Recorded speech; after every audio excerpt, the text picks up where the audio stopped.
ഈ ചായ മാത്രം എങ്ങനെ കുടിക്കും? കൂടെ കഴിക്കാൻ ഒന്നും ഇരിപ്പില്ല. പെട്ടെന്ന് എന്തെങ്കിലും ഉണ്ടാക്കിയാലോ? വായോ. 1 കപ്പ് ഗോതമ്പ് പൊടി, ആവശ്യത്തിനുള്ള ഉപ്പ്, ഒരു മുട്ട പൊട്ടിച്ചൊഴിച്ചതിന് ശേഷം അതിലോട്ട് വെള്ളം കൂടെ ഒഴിച്ചിട്ട് ഇങ്ങനെ ഇളക്കണേ. ഈ ഒരു പരുവത്തിന് എടുക്കണം. ഇനി നമ്മുടെ ഫില്ലിംഗ്, തേങ്ങ, ശർക്കരപ്പൊടി, അവല് ഇതെല്ലാം നല്ല മിക്സ് ചെയ്തെടുക്കണേ. ഇനി നമുക്ക് ദോശ ചുട്ടെടുക്കാം. വട്ടത്തില് പരത്തി ചുട്ടെടുക്കണേ. എന്നിട്ട് നമ്മുടെ ഫില്ലിങ് അതിലോട്ട് വെച്ച് കൊടുക്കാമേ. അതൊന്ന് മടക്കി എടുക്കാമേ. വേറൊരു പാത്രത്തില് മുട്ട പൊട്ടിച്ചൊഴിച്ച് അടിച്ചെടുക്കണേ.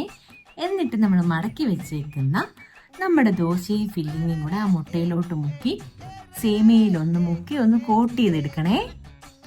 വേറൊരു പാനിലോട്ട് നമുക്ക് ആവശ്യത്തിനുള്ള നെയ്യ് ഒഴിച്ച് ഇതൊന്ന് ഷാലോ ഫ്രൈ ചെയ്തെടുക്കാമേ. എന്നിട്ട് അതൊന്ന് കഴിച്ചു നോക്കണം. എന്റെ പൊന്നോ, അടിപൊളി ടേസ്റ്റ് ആണേ. നിങ്ങളും ട്രൈ ചെയ്ത് നോക്കണേ.